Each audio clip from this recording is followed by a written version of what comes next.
सुनने वालों को मेरा सादर प्रणाम। द्वादशो अध्याय।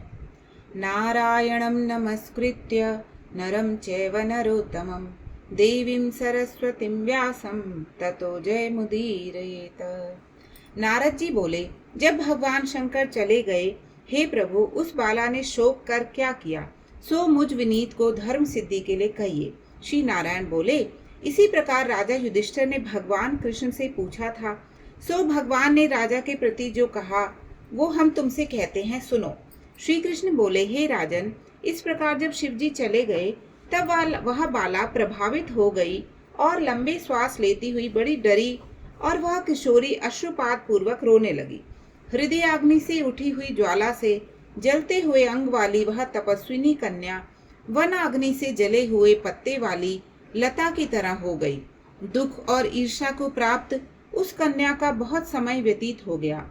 जिस प्रकार चूहे के बिल में घुसकर आक्रमण करके सर्प उसे वश में कर लेता है, उसी प्रकार उपयुक्त शोचनीय अवस्था को प्राप्त उस तपस्विनी बाला पर उस प्रभु काल ने आक्रमण कर उसे वश में कर लिया।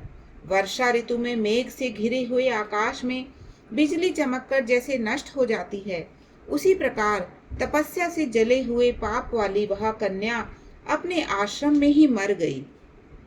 उसी समय धर्मनिष्ठ यज्ञसेन नामक राजा ने बड़ी सामग्रियों से युक्त उत्तम यज्ञ किया। उस यज्ञ कुंड से स्वर्ण के समान कांति वाली एक लड़की उत्पन्न हुई। वह कुमारी द्रुपद राज की कन्या के नाम से संसार में विख्यात हुई। पहले जो मेधावी ऋषि की कन्या थी, वह सब लोकों में द्रौपदी नाम से प्रसिद्ध हुई। उसी को स्वयंवर में मछली वेद कर भीष्म, कर्ण आदि बहुत से राजाओं को तृण के समान कर शुभित राजमंडल में अर्जुन ने पांचाली को पाया। हे मुने, वही द्रौपदी दुष्ट दुशासन द्वारा बाल पकड़कर खींची गई और उसे हृदय विदीर्ण करने वाले वचन सुनाए गए। पुरुषोत्तम की अवहेलना करने के कारण मैंने भी उसकी उपेक्षा की। जब वह मेरे में स्नेह करके मेरा नाम बराबर लेने लगी, हे दामोदर, हे दया सिंधु, हे कृष्ण, हे जगतपते, हे रमानाथ, हे केशव, हे क्लेश नाशन, मेरे माता पिता, भ्रात वर्ग, सहेली, बहनें, भांजे, बंधु, इष्टपति आदि कोई नहीं है। हे ऋषिकेश, मेरे तो आप ही सब कुछ हैं।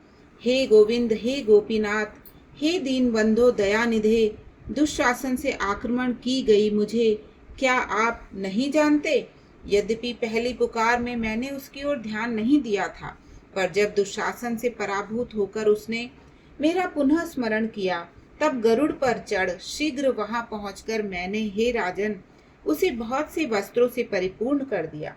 सदा मेरे में स्नेह करने वाली मैं ही हूँ प्राण जिसके, ऐसी सदा मेरे भजन में परायण मेरी अत्यंत प्रिया सखी मुझको प्राणों के समान होने पर भी पुरुषोत्तम की अवहेलना करने के कारण उसकी उपेक्षा करनी पड़ी। पुरुषोत्तम का तिरस्कार करने वाले का मैं पतन कर देता हूँ। यह पुरुषोत्तम मुनियों और देवताओं से भी सेव्य है। फिर समस्त कामनाओं के देने वाला यह पुरुषोत्तम मनुष्यों द्वारा तो सेवित है ही। अतः आगामी पुरुषोत्तम की आराधना करो। 14 वर्ष के संपूर्ण होने पर तुम्हारा कल्याण होगा। हे पांडुनंदन, जिन पुरुषों ने द्रौपदी के बालों को खींचते हुए देखा है, हे महाराज, उनकी स्त्रियों की अलकों को मैं क्रोध से काटूंगा। दुर्योधन आदि राजाओं को यमराज के भवन पहुंचाऊंगा। बाद तुम समस्त शत्रुओं का नाश कर राजा होगे। ना मेरे को लक्ष्मी प्रिय, ना मेरे को बलभद्र जो प्रिय, और ना वैसे मेरे को देवी देवकी, ना प्रद्युम्न, ना सात्यकी प्रिय है। जैसे मेरे को मेरे भक्त प्रिय हैं, वैसा कोई प्रिय नहीं है। जिसने मेरे भक्तों को पीड़ित किया, उससे मैं सदा पीड़ित रहता हूँ। हे पांडव, उसके समान मेरा अन्य कोई शत्रु नहीं है। उसके अपराध का फल देने वाला यमराज है, क्योंकि वह दुष्ट दंड देने के लिए भी मेरे से देखने योग्य नहीं है। श्री नारायण बोले, श्री कृष्ण ने उन पांडुपुत्र युधिष्ठिर आदिकों को और द्रौपदी को समझाकर द्वारका जाने की इच्छा से कहा। हे राजन, वियोग से व्याकुल द्वारकापुरी को आज जाऊंगा, जहाँ पर महाभाग वासुदेव जी, हमारे बड़े भाई बलदेव जी, हमारी माता देवी देवकी तथा गद साम आदि और आहुक आदि यादव रुक्मणी आदि जो स्त्रियां हैं, दर्शन की उत्कंठा वाले, वे सब हमारे आगमन की कामना से टकटकी लगाकर हमारी ही चिंतन करते होंगे। श्री नारायण बोले। इस प्रकार कहते हुए देवेश श्री कृष्ण के गमन को जानकर पांडुपुत्र किस प्रकार गदगद कंठ से बोले, जिस प्रकार जल में रहने वालों का जीवन जल है, उसी तरह हम लोगों के जीवन तो आप ही हैं जनार्दन। थोड़े ही दिनों के बाद फिर दर्शन हो। पांडवों के नाथ हरि हैं और तीनों लोकों में दूसरा कोई नहीं, इस प्रकार सामने ही सब लोग कहते हैं। अतः हम लोगों की हमेशा रक्षा करना। हे जगदीश्वर, हम लोग आपके हैं, भूलिएगा नहीं। अब हम लोगों के चित्त रूपी भ्रमरों का जीवन आपका चरण कमल ही है, आप ही हमारे आधार हैं। इसलिए बारंबार हम सब प्रार्थना करते हैं।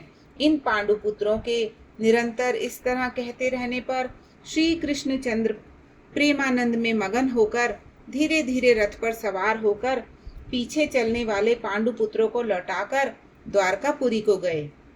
श्री नारायण बोले। इसके बाद श्री द्वारकानाथ श्री कृष्णचंद्र के द्वारकापुरी जाने पर राजा युधिष्ठिर अपने छोटे भाइयों के साथ तप करते हुए तीर्थों में भ्रमण करते भये। हे ब्राह्मण, नारद भगवान के प्रिय पुरुषोत्तम मास में मन लगाकर और श्री कृष्णचंद्र के वचनों का स्मरण करते हुए अपने छोटे भाइयों से तथा द्रौपदी से राजा युधिष्ठिर बोले, आहा, पुरुषोत्तम मास में होने वाले अत्यंत उग्र पुरुषोत्तम का महात्म सुना है। पुरुषोत्तम भगवान के पूजन किए बिना सुख किस तरह मिलेगा। इस भारतवर्ष में वह धन्य है, वह पूज्य है, वही श्रेष्ठ है जो अनेक प्रकार के नियमों से पुरुषोत्तम भगवान का पूजन अर्चन किया करता है। इस तरह समस्त तीर्थों में भ्रमण करते हुए पांडुपुत्र पुरुषोत्तम मास आने पर विधि पूर्वक व्रत करते भये। हे मुने, नारद व्रत के अंत में 14 वर्ष के पूर्ण होने पर श्री कृष्ण भगवान की कृपा से अतुल निष्कंटक राज्य को प्राप्त किए। पूर्व काल में सूर्यवंश में होने वाला दृढ़धन्वा नाम का राजा पुरुषोत्तम मास के सेवन से बड़ी लक्ष्मी, पुत्र पौत्र का सुख और अनेक प्रकार के भोगों को भोग कर योगियों को भी दुर्लभ जो भगवान का वैकुंठ लोक है, वहां गया। हे मुनि श्रेष्ठ नारद, इस पुरुषोत्तम मास के अतुल महात्म को करोड़ों कल्प समय मिलने पर भी मैं कहने में समर्थ नहीं हूँ। सूत जी बोले, हे विप्र लोग, पुरुषोत्तम मास का महात्म्य कृष्ण द्वैपायन से मैंने सुना है, तथापि कहने को मैं समर्थ नहीं हूँ। इस पुरुषोत्तम मास के अखिल महात्म को स्वयं नारायण जानते हैं या साक्षात वैकुंठवासी हरि भगवान जानते हैं, परंतु ब्रह्मादि देवताओं से नमस्कार किए जाने वाले हैं। चरण पीठ जिनके ऐसे गोलोकनाथ श्री कृष्णचंद्र भी अपनाए हुए पुरुषोत्तम मास का संपूर्ण महात्म नहीं जानते हैं, तो मनुष्य कहाँ से जान सकता है। इति श्री बृहद नारदीय पुराणे पुरुषोत्तम मास महात्म्ये श्री नारायण नारद संवादे पुरुषोत्तम व्रतोपदेश नाम 12वां अध्याय। जय जय नारायण नारायण हरि हरि, स्वामी नारायण नारायण हरि हरि, जय जय नारायण नारायण हरि हरि। बोले श्री नारायण भगवान की जय।